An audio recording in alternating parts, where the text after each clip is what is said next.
Minha gente, o seu Identidade Geral está no ar. Se aproxime, se acomode na sua casa. E olha, eu gosto de casa cheia, viu? Então convida todo mundo para acompanhar aí o programa de hoje, que, claro, tem boas conversas e grandes lições de vida. Bom, minha gente, era 17 de março de 2020.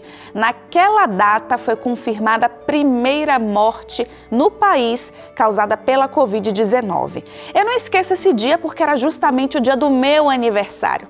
Encontrei uns amigos para comemorar, mas foi impossível relaxar e descontrair. O medo da contaminação e a apreensão já tinham ocupado todo o espaço. Ali eu refleti sobre o significado da vida, sabe? Porque celebrar a vida sempre foi algo sensacional para mim. Eu amo viver. Mas do jeito que as coisas aconteceram, com o número de casos e de mortes cada vez maior, tivemos medo de perder a minha vida, né? E mais ainda, de perder a vida de quem tanto amo. A nossa convidada de hoje se viu diante da morte quando enfrentou 30 dias de internação, 20 dias de UTI, 2 intubações e quase que 90% do pulmão comprometido. Ali, a vida corria, era como se esvaísse e cada suspiro era um grito de resistência. Hoje a Raquel Trevesi, ex-atleta, está aqui para contar para a gente essa história e para nos lembrar que todo dia é dia de celebrarmos a vida e que aniversariar é apenas uma questão de se perceber vivo. Então fica o convite para você acompanhar o Identidade Geral de hoje, mas antes eu quero te ofertar aqui o Guia de Estudo da Bíblia Marcadas pela Fé, que tem a história de 8 mulheres inspiradoras da Palavra de Deus que viveram grandes dilemas, grandes conflitos, provações e testes de fé, mas através do poder de Deus conseguiram enfrentar todos esses momentos e hoje, na Palavra de Deus, inclusive, testemunham desse poder e dessa vida transformadora.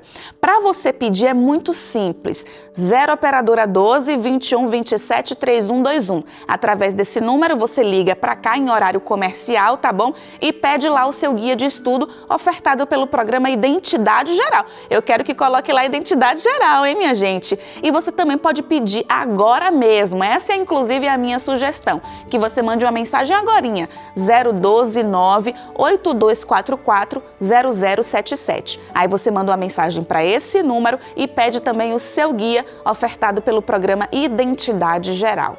Com todas as informações listas aqui no programa, a gente vai para aquele intervalo bem rapidinho e já já a gente volta para receber a Raquel aqui no nosso cenário.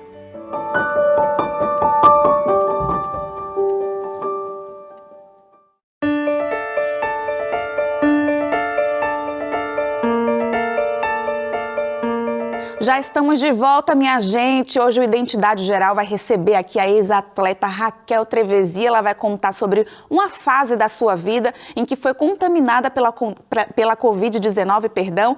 Gente, passou muitos dias internadas, 2 intubações, teve quase que 90% do pulmão comprometido, mas superou e hoje tem ajudado outras pessoas que estão em tratamento da Covid, pessoas de baixa renda, através de um projeto muito lindo. E ela vai contar sobre essa iniciativa aqui no nosso programa hoje.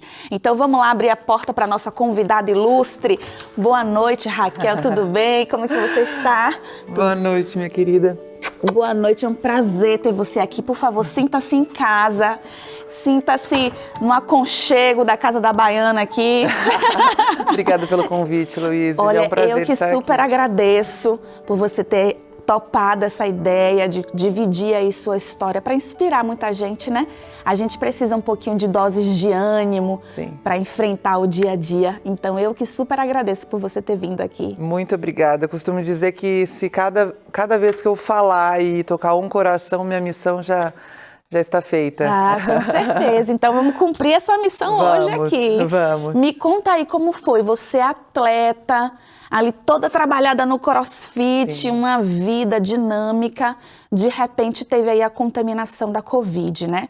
Como foi que você se contaminou? O que você acha, né? Porque a gente nem imagina como a gente pega ainda a Covid, onde, através de quem, mas enfim, você foi contaminada, quais foram os sintomas, como foi que tudo isso se desenrolou? Imagina que eu tive Covid, a gente ainda estava no 6º mês de pandemia no Brasil, então sem vacina, pouco se sabia, tudo. né? E era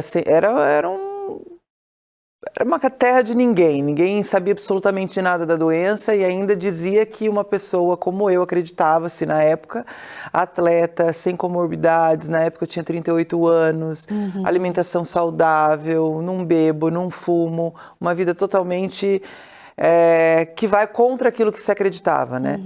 E eu tive Covid já no segundo dia, eu não sei exatamente onde foi que eu peguei, mas também se tratando de pandemia a gente não sabe, né? A gente não tem como a gente pode pegar abastecendo um carro, pegando cartão de crédito para poder pagar, a gente pode pegar dessa forma. Então eu não sei, e também eu não vejo muito por esse lado, eu não costumo pensar como foi que eu me contaminei.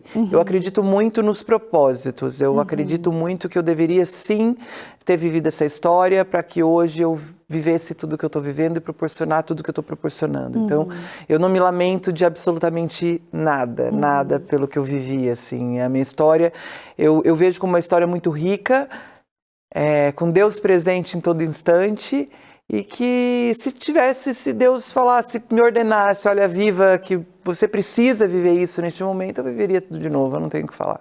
Olha só, é uma forma de se perceber a vida, né? E eu acho bonito quem consegue encarar as dificuldades dessa forma, Raquel. Mas e aí, quais foram os sintomas? Como foi o seu quadro? Eu tive, já no primeiro dia, eu treinei, eu lembro certinho, foi dia 7 de setembro. Minha família, todo mundo junto, ficava só a gente não tinha costume de sair para lugar nenhum, porque a gente se cuidou muito durante a pandemia. E estava todo mundo junto em casa, eu treinei super forte, porque eu tenho todo o espaço dentro da minha casa para treino. Fui dormir, deu 2 horas depois, parecia que tinha um caminhão passado em cima de mim. Eu nunca senti algo da forma com que eu senti. Nunca. E carregando corrente mesmo. Para subir escada, descer escada foi um horror, tinha muita dor no fundo dos olhos. Tanto é que quando eu fiz o exame, eu falei assim, já faz um exame de dengue, porque alguma coisa eu tenho. Você então não pensou na possibilidade da Covid? Não, pensei, mas eu fiz o teste, eu falei assim, não, porque na época não se falava dor no fundo dos olhos por conta da Covid. Eu falei assim, olha, faz de tudo que tiver que faz um hemograma, porque alguma coisa eu tenho. E aí foi, no segundo aí eu tinha muita dor no corpo, um cansaço, falta de ar, mas isso já no segundo dia de sintomas, já estava muito mal. Geralmente se agrava, se vai para o hospital no 10º dia, 9º dia, pelo menos na época era assim, né? Eu já no segundo dia de sintomas, já fui para o hospital, já fui internada. E aí, quando você chegou lá no hospital, porque você ficou 40 dias internada, não foi isso? Foram 30 dias de internação. 30 dias, verdade, 30 dias de internação, isso. 20 na UTI. 20 na UTI. No hospital, como foi? Você já foi direto para a UTI ou você ficou internado um pouquinho? Não, eu fui, aí foi aquele dilema, né, aquela coisa que muitas pessoas conhecem, essa situação de ir para o hospital e se despedir do filho, né, dos filhos. E foi bem difícil isso para mim, porque por mais que eu acreditava que nada, eu não pensava na possibilidade de agravar, assim como ninguém acreditava nessa possibilidade. Justamente por essa situação de ser atleta, né, de ter a vida que eu tinha. Eu era inteira definida, corpo, assim, impecável na situação física, assim, sabe? Essa pessoa é saudável. Não tinha comorbidades, enfim. Fui para o hospital. Quer dizer, fui à tarde, num dia à tarde, fiz a tomo, só tinha 5% de comprometimento, não tinha mais nada. Só que a minha saturação estava muito ruim, então não condizia. Então, na época, não se sabia muito, mas como é que uma pessoa com pouco comprometimento estava saturando tão mal? Então já foi um ponto de interrogação na época para as pessoas, né, para os médicos. E aí a médica, uma amiga minha, eu conheço todos do hospital, o dono do hospital, o melhor amigo do meu pai, e aí só volta, toma um banho, vê como você fica, vê seus filhos. E aí volta para casa então. Eu sempre me emociono nessa parte, porque foi muito difícil. Sim. Aí eu voltei para casa e no que eu tomei um banho, deitei, a falta de ar veio. Eu falei assim, não. Aí eu mandei mensagem pra médica, minha amiga. Aí que ela falou assim, Raquel, vem que o quarto tá te esperando. Aí eu fui pro hospital. E de lá eu não imaginava que seria uma luta. Eu imaginava que eu ficaria aí uns 15 dias, porque eu pensava na questão do isolamento. Eu não pensava na questão de gravidade. Mas fui. E seus filhos com quantos anos? A minha filha, na época, tinha acabado de fazer 8. entendi. Tinha acabado de fazer 8, bem pequenininha. E ela sempre foi muito grudada comigo, muito. E teve um momento, 1 mês antes de eu adoecer, eu peguei ela chorando no quarto, e aí eu perguntei por que ela estava chorando. Ela falou assim, mãe, eu tenho muito medo. Mamãe, eu tenho medo de você ir embora e nunca mais voltar. Então ela tem uma ligação muito forte comigo. E aí na hora que você foi para o hospital, pensou nessa frase dela, né? E aí eles iam me ver pela janela, tem essa facilidade de falar pelo celular, por vídeo. Então isso acalma o coração, né? Mas no meu caso, a cada dia, a cada segundo se agravava, mas era uma coisa muito, muito maluca, né? Porque eu tive processo inflamatório, eu tive alergia, eu tive falta de ar, eu tive tudo.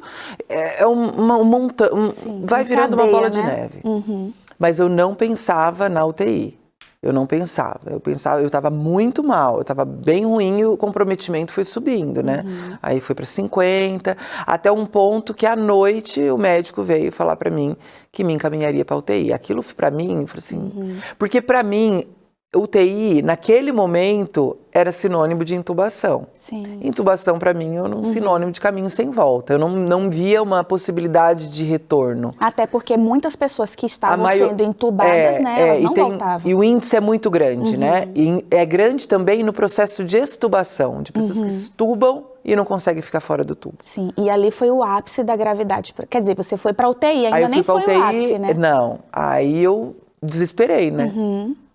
E aí eu falei pra ele, assim, porque a gente fica, imagina, tava sozinha, completamente sozinha, os enfermeiros e físio entrando todos encapotados, você só via o olho, então a gente já se sente totalmente isolado do mundo e é muito estranho. Eu acho que naquela época era mais ainda, né? E aquele cenário de incertezas, né, Raquel, que te deixa assim, meu Deus, o que pode acontecer? Você tá num buraco negro ali, você não sabe pra onde vai, não sabe o que vai ser o seu próximo passo. Eu vou pedir pra gente dar uma seguradinha aqui, que a gente tem que ir para aquele intervalo. Mas no próximo bloco, a Raquel continua contando, vai contar aqui pra gente qual foi o ápice aí dela e também sobre uma iniciativa muito linda, que já vou contar aqui, que é o projeto Convida. Que projeto é esse? O que é que ele faz? A quem ele ajuda? Você vai saber no próximo bloco, então não saia daí.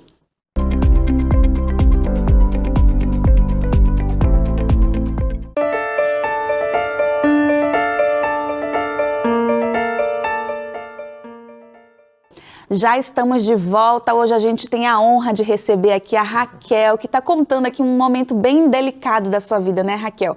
No momento ainda de muita incerteza sobre a Covid-19, você foi contaminada e aí um médico falou, agora você precisa ir para a UTI. Lembrando que a Raquel é atleta, né? Sim. Tinha todo uma estrutura física, uma qualidade de vida, não bebia, não bebe, não fuma, atividade física, mas infelizmente isso tudo aconteceu, né, Raquel? Sim. E aí você foi para a UTI, como foi a partir daí?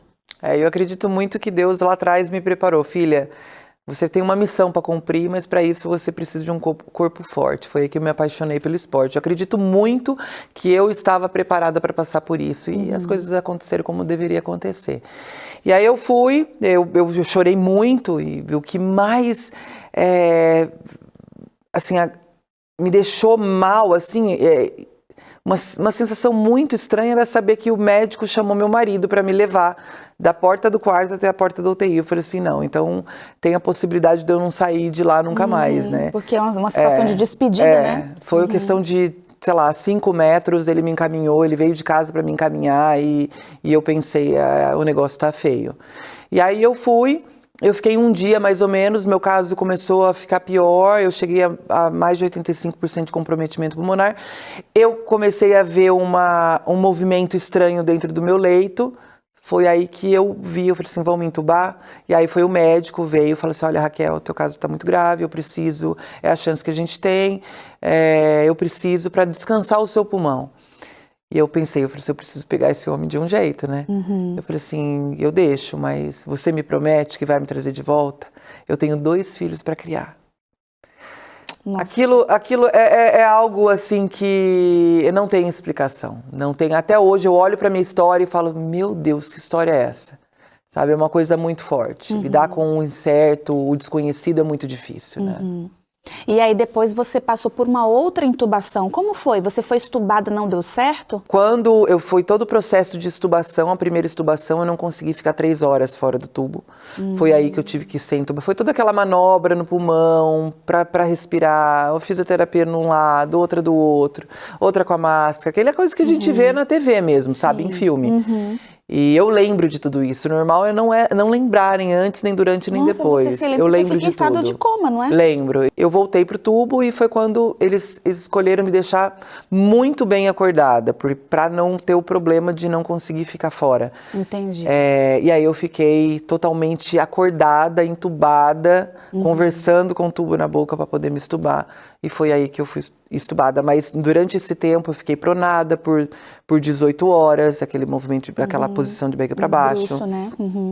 Tive trombose no braço e na perna muito grande, tive infecção. E trombose também é uma situação muito delicada, né? Mesmo fazendo uso de medicação anticoagulante, desde o primeiro dia de internação, eu tive trombose grande. Então eu fui muito judiada do meu lado direito, porque meu lado esquerdo estava com trombo na perna e no braço. Mas aí, graças a Deus, você Sim. passou pela reabilitação. E aí teve um acompanhamento com uma equipe multidisciplinar, fono, fisioterapeutas, terapia ocupacional, toda uma estrutura, num balanço aí, uns 20 mil reais vocês tiveram que desembolsar para todo esse tratamento. E aí quando você viu esse valor, você pensou, meu Deus, eu tenho esse privilégio. Sim. Se não fosse tudo isso, eu não teria conseguido me reabilitar de fato.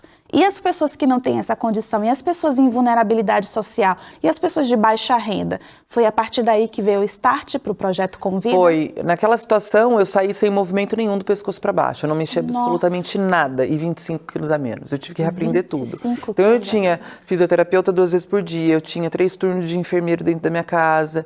Eu acredito muito que a minha reabilitação, claro, além da fé e tudo mais, se deve também a toda essa equipe que tinha em cima de mim. Eu me vi numa situação de muito privilégio, até difícil falar essa palavra, né? Sim. Mas eu acho que é importante você entender esse seu lugar de privilégio. E entender o seu privilégio e pensar no outro também. Eu não andava ainda, foi quando eu perguntei para a enfermeira-chefe da UTI, que cuidou de mim, que hoje ela é muito minha amiga, e ela me fazia dormir. Eu falei assim, mas e aqueles que não têm? Ela falou assim, não fazem. Às vezes recebe notícia no dia, falou assim, olha, vem buscar seu filho que ele está recebendo alta. Então imagina, se para mim estava sendo muito difícil, imagina aqueles que não têm. É uma situação muito triste. E foi aí que eu falei assim, eu preciso fazer alguma coisa para essas pessoas. Foi aí que nasceu o Projeto Convida, então eu coloco um espelho na vida, na vida das pessoas e penso que se fosse eu, o que eu precisaria nesse local? O que eu precisaria? E hoje, claro, o projeto está muito grande, eu não consigo, e as pessoas estão se sentindo menos tocadas, então está muito difícil para a gente receber auxílio financeiro e tudo mais para ajudar as pessoas, mas a gente, hoje já são mais de 1.000 acolhidos pelo projeto no Brasil todo. E aí o que você faz? Você cede esse tratamento multidisciplinar para outras pessoas que também foram vítimas da Covid, é isso? Sim, a gente tem as pessoas que trabalham dentro do projeto, que prestam serviço, tem tanto os voluntários pelo Brasil todo, como também os contratados, que tem fisioterapeuta, tem psicólogo, tem a pessoa da parte administrativa que cuida da parte de doação. Então, assim, entra um cadastro, a gente já vê o que essa pessoa precisa e a gente distribui o profissional que precisa. E também, eu falo que a cereja do bolo da minha história, né? Eu tive, em menos de 2 meses, que eu estava ainda me reabilitando, meu pai pegou Covid. Nossa. E meu pai ficou 40 dias internado e ele faleceu em janeiro. Então eu estava vivendo a minha história de reabilitação, a minha história de dor. E meu pai adoeceu. Foi muito, muito difícil, continua sendo muito difícil, mas foi através desse sofrimento todo que eu senti o maior amor da minha vida, né? Então eu não tenho o que me lamentar. Então, com a história do meu pai, eu entendi também que não era só apenas aqueles que estavam vivendo a Covid na pele, mas aqueles que também perderam pessoas pela Covid. Então, o projeto, depois que meu pai partiu, acabou crescendo ainda mais, porque a gente também atende os enlutados. Raquel, foi muito comum a gente ver as pessoas saindo do hospital com uma plaquinha, né? Eu venci a Covid. O que é vencer a Covid? É sobreviver, é sair do hospital? depois sobreviver às sequelas, que a gente ainda tem uma interrogação sobre as sequelas da Covid, sequelas longas, outras que não são. O que é, de fato, vencer a Covid? Olha, eu acredito que é uma luta diária, sabe? Eu não tenho um segundo sequer da minha vida que eu esqueça o que eu vivi. Isso não acredito que um dia vai apagar, nunca. Também não quero que apague, porque isso faz parte do que eu sou hoje, é a minha desconstrução e a minha reconstrução, né? Mas eu espero e luto para que eu continue vencendo tudo aquilo que eu vivi. Eu sei que vai perdurar para minha vida inteira, não tenho dúvida. A gente vence, a gente sobrevive cada dia um pouquinho, a gente busca vencer. Eu não sei te responder 100% essa pergunta, porque eu estou em constante luta. Sim, e porque a ideia da pergunta é justamente nos fazer refletir sobre isso mesmo. A gente não pode dizer apenas pensando na gente, eu venci a Covid e o outro. E foi justamente o que você fez. Sim. Você saiu do seu hospital, mas pensou no outro e tem pensado constantemente. Pensou no outro, no tipo de tratamento que ele precisava, mas depois entendeu a demanda emocional das pessoas que estavam vivendo o luto. E vencer é isso, é a gente pensar no coletivo, não apenas na nossa história, não apenas na perspectiva da nossa bolha. E foi isso que me admirou muito em você quando eu ouvi a sua história lá no Instagram. Eu recebi a sua história como uma sugestão aqui para o programa e foi isso que me deixou bem emocionada. E eu pensei, ela precisa estar lá no Identidade Geral, porque eu acho que uma coisa que precisa fazer parte da nossa identidade é ampliar nossa perspectiva de vida, pensando não apenas na gente, mas pensando também na perspectiva do outro. E isso significa empatia. Então não precisa nem você me responder, porque eu acho que vencer é um processo diário mesmo. E eu começo o programa, inclusive, falando porque no dia do meu aniversário foi quando teve a confirmação da primeira morte, 17 de março. E depois daquele dia eu entendi que aniversariar é isso, é viver todos os dias, é se perceber vivo. Então vencer não é só um título, um pódio, é um processo diário em que a gente precisa reconhecer a gente enquanto ser humano e a luta para a gente se tornar uma pessoa melhor cada vez mais, e você fez justamente isso, Raquel. Eu acredito que a minha história não é mais e nem menos do que ninguém que viveu essa pandemia da forma grave. Ela é apenas uma representatividade. Por algum propósito, por algum motivo, Deus me escolheu para que mostrasse para muita gente como que seja exemplo, né? Eu acho que empatia é bem isso, a gente não falar que a gente tem empatia ou que a gente faz algo, não é somente isso. A gente tem que viver essa de fato a dor do outro, né? Acolher para você e fazer algo para que acalme o coração, para que a vida seja mais leve daqui para frente. Eu poderia estar reclamando de N coisas, eu poderia estar me lamentando N coisas, eu poderia ter esquecido a Covid e ter vivido a minha vida de lá para cá. A cada dia que passa eu vivo ela mais e mais e mais e mais, porque eu acredito muito no propósito. Se Deus me fez experimentar a morte ali de perto, se Ele me permitiu que eu vivesse isso e sentisse o milagre da vida, eu não posso engavetar a minha história. Não posso engavetar a minha história e não vou engavetar. Então, em cada momento que eu estiver falando para alguém, aberto para as pessoas ouvirem o que é a Covid, o que eu vivi, exaltar em nome dEle, porque eu estou aqui. E quantas histórias de dor e sofrimento estão junto comigo, mas para acreditar num dia melhor, para realmente viver, mesmo diante de tamanha dor, é possível viver e viver feliz. Porque as pessoas às vezes confundem que a dor é tão tremenda, a perda é gigantesca, então a vida acabou. Não, é possível caminhar junto, a dor e o amor. Amém, que coisa linda. Raquel, muito obrigada, viu? Muito Obrigada por você permitir com que o Identidade contasse a sua história. O privilégio é nosso. Eu agradeço também a sua companhia. Eu não gosto desse momento de ter que me despedir aqui, minha gente. Mas um cheiro e até a próxima. E que você possa com certeza ter aprendido com a história da Raquel aqui no Identidade. Um beijo, minha gente.